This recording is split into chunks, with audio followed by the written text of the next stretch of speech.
नमस्कार, बुलेटिन में आपका स्वागत है। आपके साथ मैं दीपेश बरगले। चले खबरों की शुरुआत करते हैं और इस वक्त भोपाल से बड़ी खबर मिल रही है। जबलपुर और पन्ना कलेक्टर को बदल दिया गया है। पन्ना कलेक्टर कर्मवीर शर्मा अब जबलपुर कलेक्टर होंगे। Jabalpur collector Bharat Yadav housing board के आयुक्त बनाए गए हैं। संजय मिश्रा पन्ना कलेक्टर बनाए गए हैं। तो ये बड़ा फेरबदल हुआ है। ये बड़ी खबर इस वक्त निकलकर सामने आ रही है। जबलपुर और पन्ना कलेक्टर का तबादला किया गया है। पन्ना कलेक्टर कर्मवीर शर्मा अब जबलपुर के कलेक्टर होंगे। तो जबलपुर कलेक्टर भरत यादव को हाउसिंग बोर्ड का आयुक्त बना दिया गया है।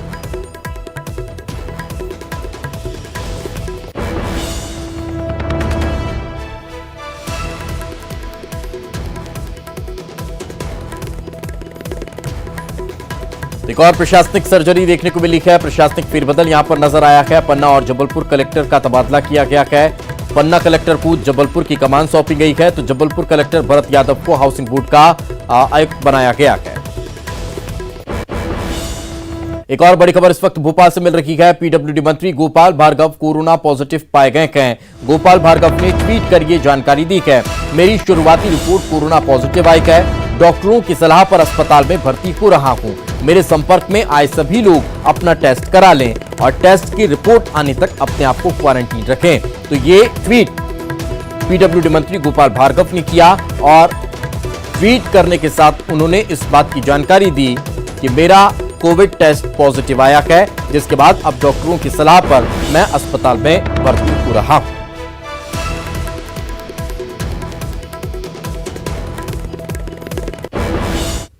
मंत्री गोपाल भार्गव के कोरोना पॉजिटिव आने से हड़कंप मच चुका है। कल तक मंत्रालय में अधिकारियों के साथ वे बैठक करते रहे। गोपाल भार्गव बिना मास्क के अधिकारियों के साथ बैठक करते नजर आए थे। नर्मदा एक्सप्रेस वे और अटल प्रोग्रेस वे को लेकर कल उन्होंने अधिकारियों के साथ बैठक की थी।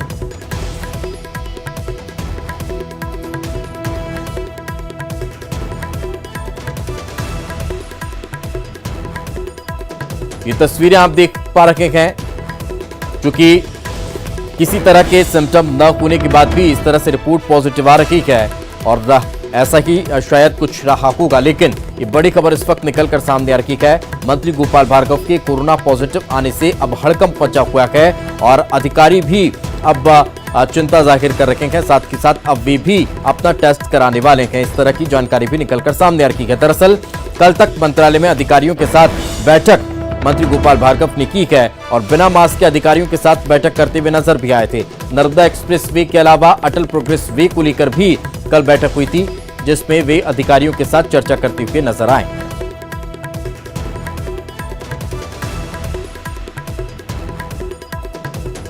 और ज्यादा जानकारी के साथ हमारे सहयोगी शरद हमारे साथ जुड़ चुके हैं। शरद, अब किस तरह से अधिकारी असमंजस की स्थिति में हैं? क्या उनके भी कोरोना टेस्ट होने वाले हैं अब? देखिए, बिल्कुल उन सभी के कोरोना टेस्ट कराए जाएंगे जो भी व्यक्ति गोपाल भार्गव के संपर्क में आए थे। हालांकि गोपाल भार्गव ने खुद भी ट्वीट करके ये जानकारी दी कि वो कोरोना पॉजिटिव हो गए हैं, लिहाजा जो लोग एक हफ्ते के अंदर उनके संपर्क में आए हों वो सभी अपना कोरोना टेस्ट करा लें। लेकिन देखिए, बड़ी ये है कि गोपाल भार्गव का कोरोना पॉजिटिव आना इसलिए भी गंभीर हो जाता है क्योंकि कल तक वो मंत्रालय में बैठकर अधिकारियों के साथ में बैठक कर रहे थे। उन्होंने नर्मदा एक्सप्रेस वे और अटल प्रोग्रेस वे को लेकर एक बैठक भी की थी अधिकारियों के साथ में, जो तस्वीरों में दिख रहा है। और खास बात ये भी कि इस दौरान उन्होंने मास्क भी नहीं लगाया था, तो ये उनकी एक लापरवाही भी कही जा सकती है। हालांकि उनका कहना ये है कि उन्हें किसी तरीके के कोई सिम्टम नहीं थे, लेकिन फिर भी मास्क लगाने की कम से कम सावधानी तो मंत्री जी से अपेक्षित की जा सकती थी। लेकिन जो तस्वीर है उसमें दिख रहा है कि उन्होंने ऐसा नहीं किया। और अब जबकि वो कोरोना पॉजिटिव आ गए हैं, तो वो तमाम अधिकारी जो उनके साथ उस बैठक में वहां मौजूद हैं, निश्चित ही उनके लिए भी एक चिंता की बात है और अब उनके भी जो कोरोना टेस्ट हैं वो कराए जा रहे हैं। चलिए, बिल्कुल बहुत बहुत शुक्रिया शरद इस तमाम जानकारी के लिए। तो एक महत्वपूर्ण खबर का जिक्र शरद कर रखे हैं कि कल तक उन्होंने बैठक ली है और इस दौरान मास्क भी उनके चेहरे पर नजर नहीं आया। मध्य प्रदेश में कोरोना की रफ्तार लगातार बढ़ती जा रही है। 24 घंटे में कोरोना के 1147 नए मरीज मिले हैं। मरीजों का आंकड़ा 50,640 पर पहुंच चुका है। 24 घंटे में 987 मरीज स्वस्थ हुए हैं। अब तक 38,527 मरीज रिकवर भी कर पाए हैं। अब तक 1,185 लोगों की जान भी चली गई है। तो ये बड़ी खबर इस वक्त निकलकर सामने आ रही है। मध्य प्रदेश में कोरोना का ग्राफ लगातार बढ़ता जा रहा है।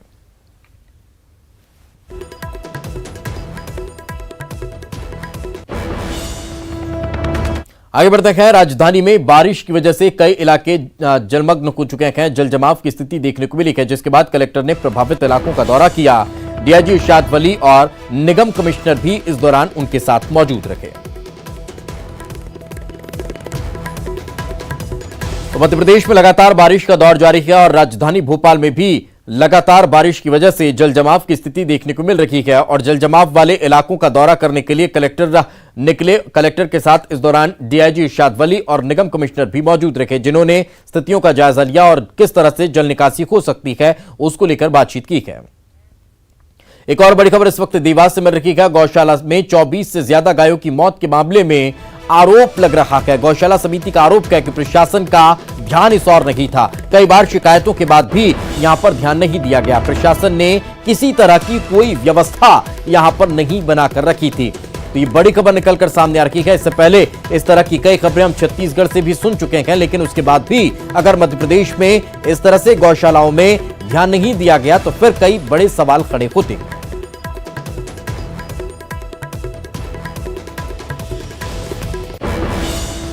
वो सेवा प्रदान करते हैं और ये गौशाला है। यहाँ पे 1000 गाय हैं, जो कि लाइट, पानी और अन्न के लिए खाने के लिए दाना नहीं है। और गाय माता यहाँ पे सने सने कीचड़ 4-4 फीट कीचड़ में मर रही हैं, जिनकी प्रशासन कोई ध्यान नहीं दे रही। सैकड़ों गाय यहाँ पे मरती हैं कीचड़ से, भूख से, प्यास से, लाइट से। यहाँ शाम को 6 बजे बाद कोई लाइट की व्यवस्था नहीं है, ना खाने के लिए कुछ है गाय माता के लिए, ना पानी है, यहाँ बोरिंग भी नहीं है। हम लोग व्यवस्थाओं के लिए बात हुई है एसडीएम साहब और एडीएम साहब से, तो हम लोग शुरू करवाते हैं आज से ही। जो बीमार गाय उन्हें अभी अस्पताल भिजवा रहे हैं और यहाँ पे विद्युत की, पानी की और इनके चारे पानी की व्यवस्था भी शुरू। लगभग 9 से 10 गायें हैं। अभी हमारी टीम गई हुई है, पशु चिकित्सा अधिकारी वहीं पर है और एसडीएम वगैरह गए हुए हैं। सर लगभग 2 दर्जन से अधिकतर बताई जा रही है। नहीं, लगभग 10 गायें हैं जो मैंने अभी डिस्ट्रिक्ट वेटनरी ऑफिसर से पूछा है। और चूंकि वहाँ पे बहुत कीचड़ हो गया तो बाकी मशीनरी और जो अन्य साधन है। आगे बढ़ते हैं। खबर दिल्ली से खेल पुरस्कारों का ऐलान कर दिया गया है। उज्जैन के योगेश मालवीय को द्रोणाचार्य अवार्ड मिला है।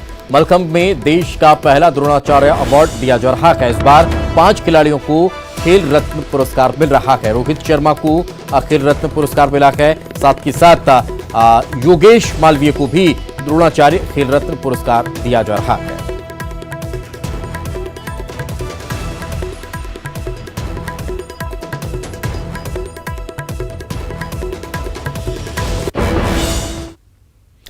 और चलिए अब बात करते हैं उपचुनाव को लेकर तैयारियों की। चुनाव आयोग ने इसको लेकर गाइडलाइन जारी कर दी है और गाइडलाइन के तहत ही अब चुनाव संपन्न कराए जा सकते हैं। एक पोलिंग बूथ पर 1000 से ज्यादा वोटर नहीं होंगे। वोटिंग से एक दिन पहले पोलिंग स्टेशन को सैनिटाइज करना होगा।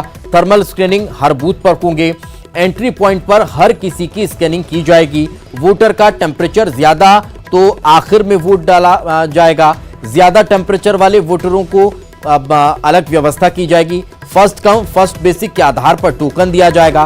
टोकन देने के लिए हेल्प डेस्क बनाई जाएगी।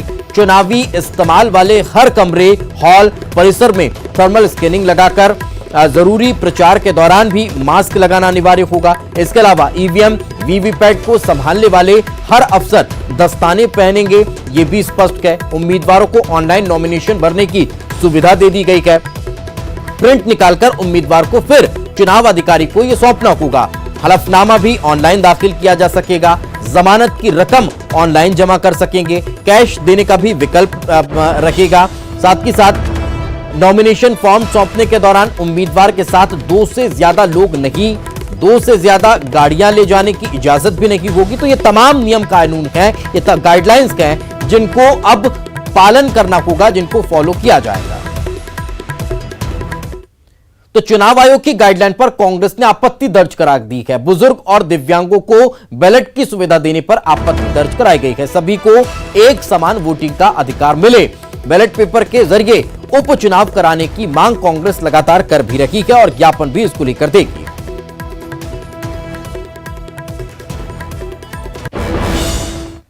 तो मध्य प्रदेश में उपचुनाव का काउंटडाउन शुरू हो चुका है। इसे लेकर निर्वाचन आयोग ने तैयारियां भी तेज कर दी हैं। बूथ बढ़ाकर अक्टूबर के दूसरे पखवाड़े में चुनाव कराने की तैयारी है। इसे लेकर रिटर्निंग अधिकारी और एआरओ की ट्रेनिंग भी शुरू कर दी गई है। इसके पहले 18 जिलों के कलेक्टरों ने चुनाव की सहमति दी थी। इधर बीजेपी कांग्रेस ने भी अपनी अपनी तैयारियां शुरू कर दी है। कल से ग्वालियर में बीजेपी का मेगा शो होगा। बीजेपी में शामिल होने के बाद सिंधिया का यह पहला ग्वालियर दौरा है। सिंधिया 3 दिनों तक ग्वालियर चंबल दौरे पर रहेंगे।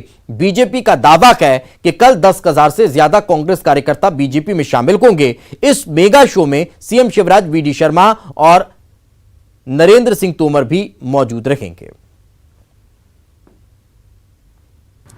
अब संगठन है, कमलनाथ जी पार्टी के अध्यक्ष हैं और नेता पृथ्वी जी भी हैं, और उनको मीटिंग बुलाना और आगामी चुनाव की रणनीति तय करना, संगठन को मजबूत करना, ये उनका दायित्व, कर्तव्य, और उसी कर्तव्य को वो निभा रहे हैं। कुछ विधानसभा में भी अब कुछ आक्रामक कोई रणनीति बन रही है सदन विधानसभा? अभी विधानसभा सत्र घोषित नहीं हुआ है और घोषित होगा। निश्चित रूप से कांग्रेस पार्टी पूरी ताकत के साथ विधानसभा में विपक्ष की भूमिका निभाएगी और सरकार की जो कमियां हैं उनको आम जनता के सामने विधानसभा में जाकर करके जन जन तक पहुंचाने का काम करेगी। ग्वालियर चंबल संभाग में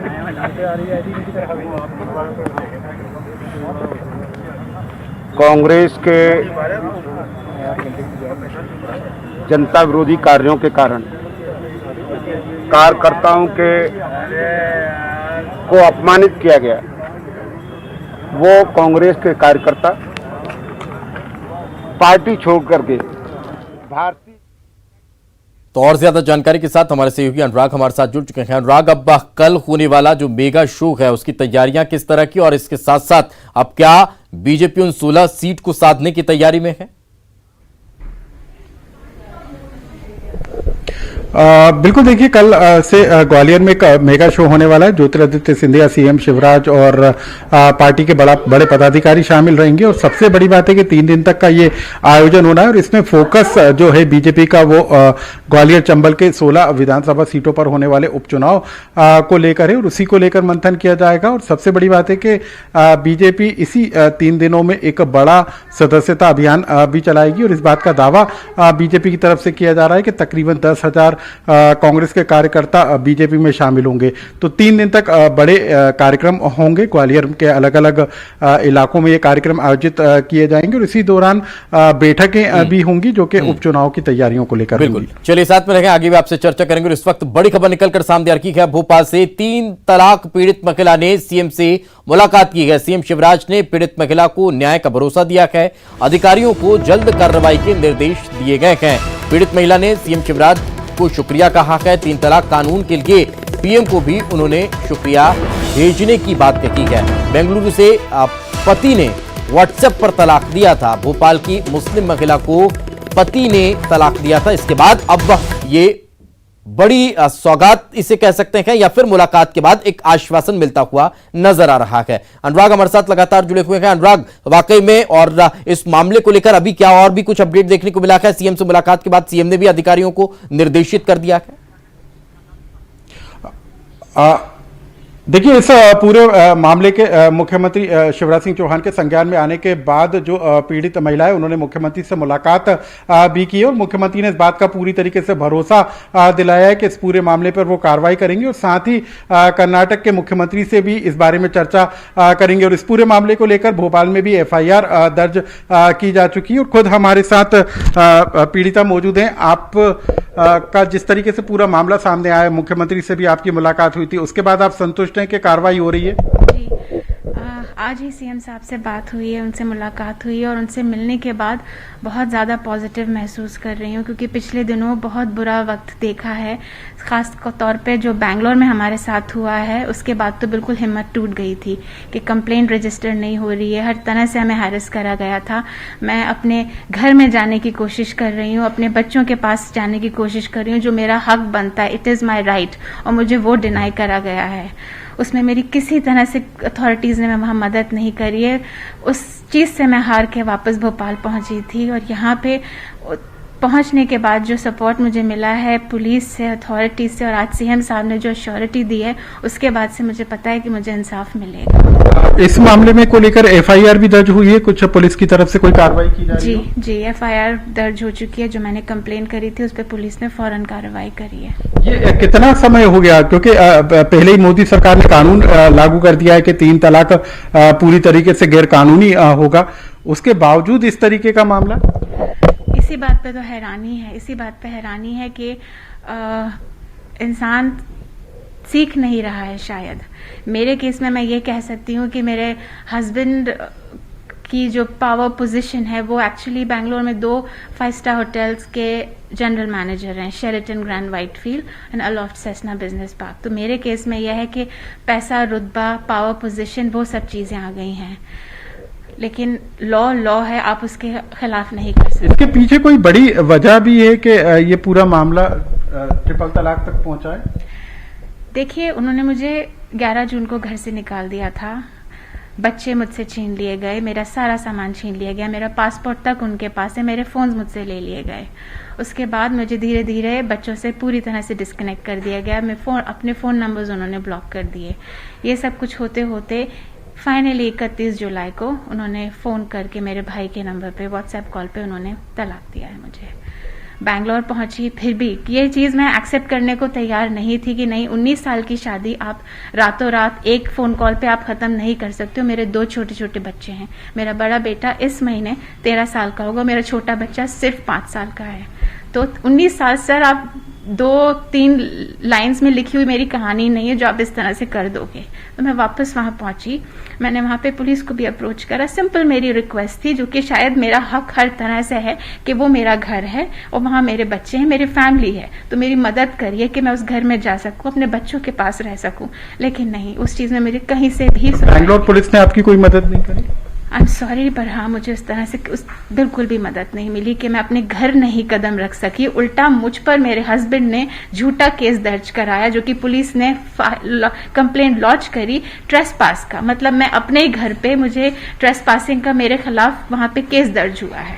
तो आप बताइए, इसमें मदद मेरी हुई है या मेरे हस्बैंड की हुई है? लेकिन अब ये पूरा मामला, क्योंकि खुद मुख्यमंत्री के भी संज्ञान में आया, आज आपने मुलाकात भी की, तो आपको अब उम्मीद लग रही है कि एक तो जो यहाँ पर कार्रवाई हो रही है उसका असर वहां पर दिखाई देगा, और जो आपके खिलाफ मामला दर्ज हुआ है उसमें भी राहत मिल पाएगी कुछ? देखिए, मेरे खिलाफ जो मामला दर्ज किया गया है तो वो तो कम्प्लीटली बेसलेस है कि मेरे खिलाफ मैं अपने ही घर में ट्रेसपास कर रही हूँ। मेरी शिकायत ही यही है सर कि मुझे मेरे घर में नहीं जाने दिया गया है, मेरे हस्बैंड ने मुझे जाने नहीं दिया है। तो वो ये कैसे कंप्लेन कर सकते हैं कि मैंने घर में घुस के ही सब कुछ किया है? तो दोनों कहीं से भी मैच नहीं कर रहे हैं, वो इन इटसेल्फ एक कॉन्ट्रडिक्शन है। और आज सीएम साहब के मिलने के बाद, उनसे मिलने के बाद उन्होंने इमीडिएटली इंस्ट्रक्शंस दिए कि मेरे हस्बैंड कि इस मामले को साथ में जो भी हो रहा है इस चीज को सॉर्ट आउट करें। पुलिस को इंस्ट्रक्शंस दिए, वहां पे वो सीएम साहब से भी कांटेक्ट करेंगे कर्नाटका के। और क्योंकि मेरे हस्बैंड, मेरे बच्चे और मैं सिंगापुर नेशनल्स हैं, हम लोग के पासपोर्ट सिंगापुर हैं और वीजा का कोई मसला नहीं है, तो मेरा जो सबसे बड़ा डर रहा है कि कहीं मेरे बच्चों को लेके मेरा हस्बैंड कहीं निकल नहीं जाए बाहर, कहीं कोशिश ना करे जाने की। तो उस पर उन्होंने मुझे आश्वासन दिया कि ऐसा नहीं होने देंगे। चलिए, लेकिन एक और बात कि ट्रिपल तलाक को लेकर जो कानून बनाए उसमें आपको लगता है कि अब आपको मदद मिलेगी, न्याय मिल पाएगा? बिल्कुल। अगर इस लॉ को मैं थोड़ी देर के लिए भी साइड में रखूं या मैं सोचूं कि ये नहीं है, तो सर मैं आज सड़कों पे हूं। आज मेरे बच्चे मुझसे छीन लिए गए, मेरे पास घर नहीं है, मेरा हस्बैंड नहीं है, तो मेरे पास क्या बचता है? 19 साल की शादी 1 मिनट में खत्म हुई है। ये लॉ नहीं होता मेरे पास, तो इस वक्त मेरे पास कुछ भी नहीं होता। आपने कहा कि मोदी सरकार को भी आप शुक्रिया जी, मैंने सीएम सर से भी ये रिक्वेस्ट करी है कि मेरे बिहाफ पे वो अगर मोदी सरकार को और सर को, पीएम सर को अगर ये चीज, इस चीज के लिए उनको वो थैंक यू बोल सके तो बहुत बड़ा एहसान बिल्कुल फातिन, और ऐसी ही महिलाओं के लिए ये कानून ना कहीं कारगर साबित को पा रहा है। बहुत बहुत शुक्रिया अनुराग आपका भी, और हमारे साथ जुड़ी महिला का भी बहुत बहुत शुक्रिया। फिलहाल वक्त एक छोटे से ब्रेक का, ब्रेक के बाद जल्द हाजिर होंगे।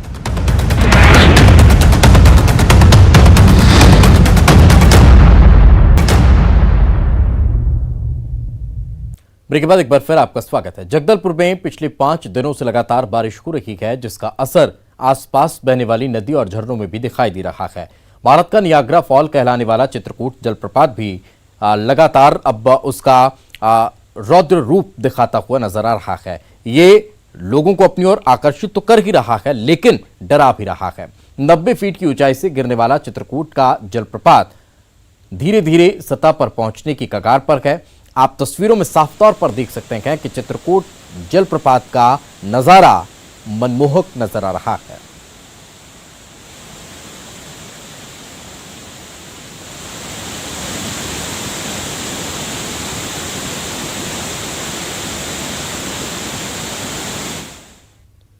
और इसी के साथ इस बुलेटिन में फिलहाल इतना ही। खबरें लगातार जारी।